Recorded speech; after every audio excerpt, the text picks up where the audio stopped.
안녕하세요 시청자 여러분, 카고러쉬 인터내셔널입니다. 오늘도 물류 뉴스와 함께합니다.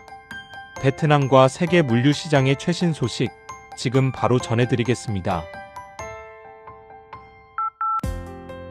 첫 번째 뉴스입니다. 2026년부터 베트남 물류 산업은 친환경 디지털 스마트 세 가지 축을 중심으로 전면적인 구조 재편에 돌입하며 국가 전략 경제 인프라로 공식 규정되었습니다. 물류 디지털 전환 ERP, TMS, WMS는 더 이상 선택 사항이 아닌 의무 사항으로 전환되었으며 데이터는 국가관리기관과 연계되어야 합니다. 2026년 1월 1일부터 전자운송지시서 도입, 실시간 경로 모니터링 의무화, 창고 및 물류센터의 데이터 표준화가 요구됩니다. 전자세관 및 전자서류 EBL, EDO가 재정부 통지 113만 2020 OTT-BTC에 따라 의무적으로 적용됩니다.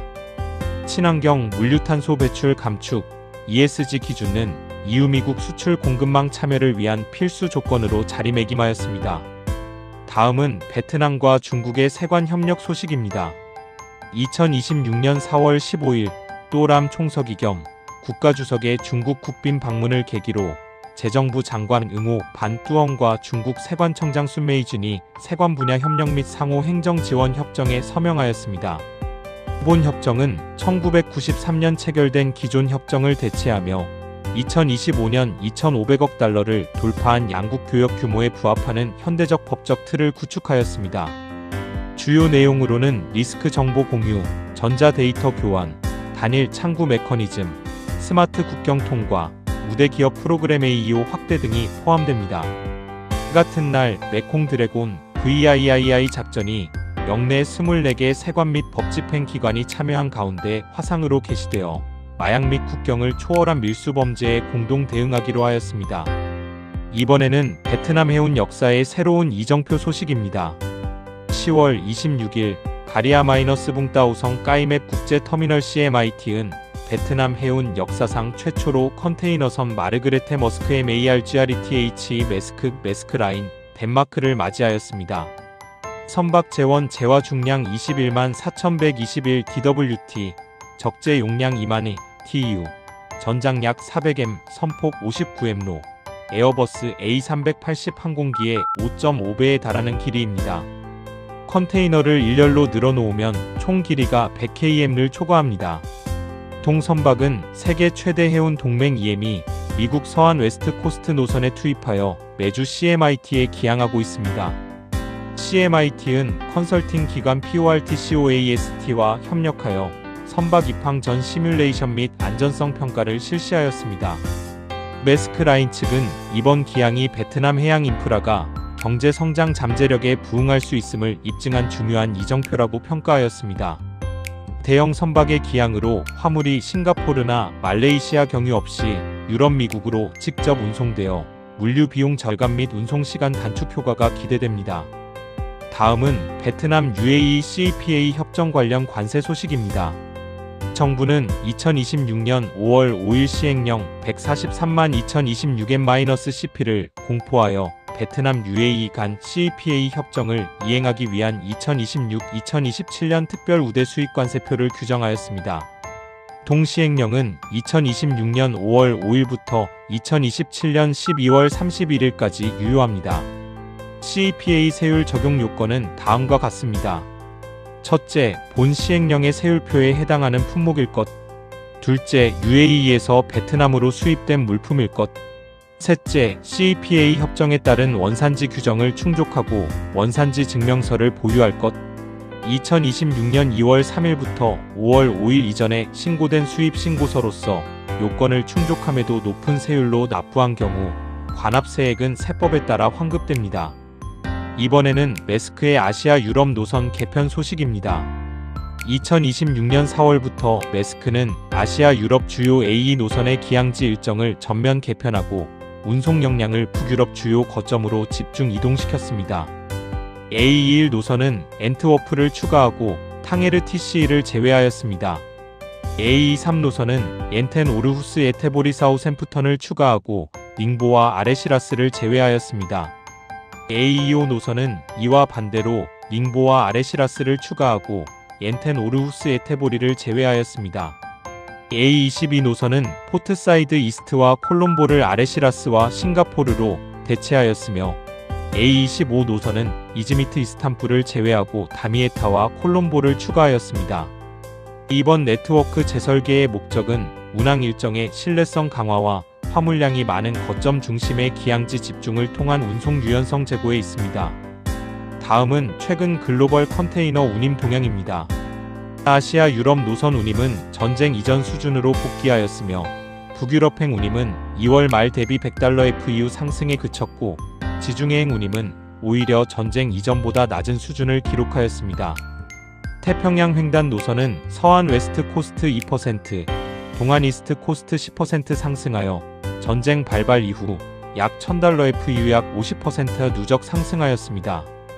미국의 호르무즈 해협 군사작전으로 일부 선박이 통과에 성공하였으나 해협이 완전 개방에는 역부족이며 이란의 미군 함정 공격과 미국의 보복으로 긴장이 고조되고 있습니다.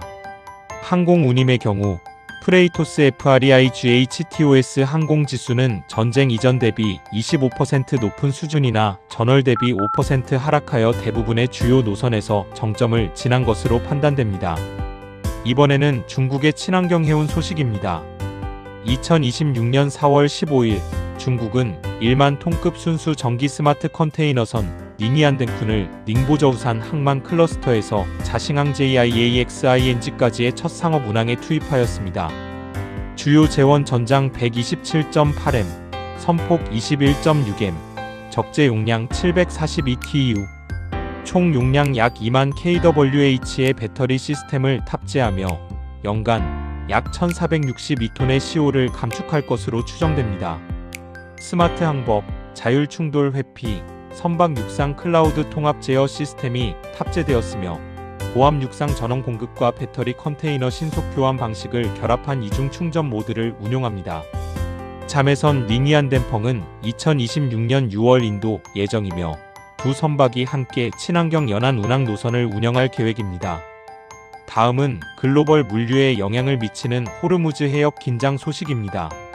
4월 초 체결된 휴전에도 불구하고 호르무즈 해협에서 미이란 간 새로운 교전이 발생하면서 중동 긴장이 재차 고조되었습니다. 이란은 호르무즈 해협을 통과하는 미 구축함 3척의 미사일 드론 고속정을 동원해 공격하였으며 미국은 이를 모두 요격하고 관련 이란 군사시설을 공습하였습니다. 이란은 미국이 반다르 아바스와 캐시름섬 인근 이란 유조선을 먼저 공격해 휴전을 위반하였다고 주장하며 미사일로 반격하였다고 밝혔습니다. 트럼프 대통령은 이번 공습을 가벼운 접촉이라고 표현하면서도 이란이 합의를 거부할 경우 더 강한 조치를 취하겠다고 경고하였습니다. 이번 충돌로 5월 8일 브렌트유는 배럴당 $103를 돌파하였으며 전 세계 원유 LNG 물동량의 약 20%가 통과하는 이 해협이 봉쇄 우려가 커지고 있습니다. 베트남 세관 현대화 추진 소식입니다. 이동식 컨테이너 스캐너 및 AI 카메라 시스템 도입으로 세관 당국은 컨테이너 한 개당 실사 검사 시간을 3시간에서 15분으로 단축하였으며 기업의 통관 비용을 직접적으로 30% 절감하는 효과를 거두었습니다. 2026년 1분기 기준 전국에서 자동 스캐너 시스템을 통해 5,474개 컨테이너를 검사하였으며 품목 종류 수량 품목 코드 오신고 위반율은 현재 1% 미만으로 낮아졌습니다. 세관 제3구역 지소는 스캐너와 AI 카메라를 통합 운용하여 적색 통관 비율을 5% 미만으로 유지하고 기업의 비용 및 행정 절차를 30% 절감하였습니다.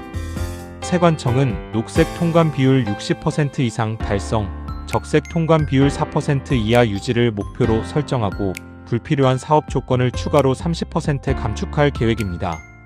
스캐닝 이미지와 분석 결과는 전면 디지털화되어 중앙 리스크 관리 시스템으로 전송되며 인적 개입을 배제하고 완전한 투명성을 확보합니다. 이는 2030년 완성을 목표로 하는 스마트 세관 프로젝트의 핵심 기반입니다. 마지막으로 위조 상품 및 지식재산권 침해, 단속 강화 소식입니다. 관세청은 밀수, 무역 사기, 위조 상품 및 지식재산권 침해, 물품 단속 강화를 위해 전 기관 차원의 종합 대응 방안을 시행하도록 긴급 공문을 발행하였습니다. 이번 공문은 베트남이 지식재산권 집행과 관련하여 미국 측의 무역법 301조 조사 대상이 될 가능성이 제기된 상황에서 발표되었습니다.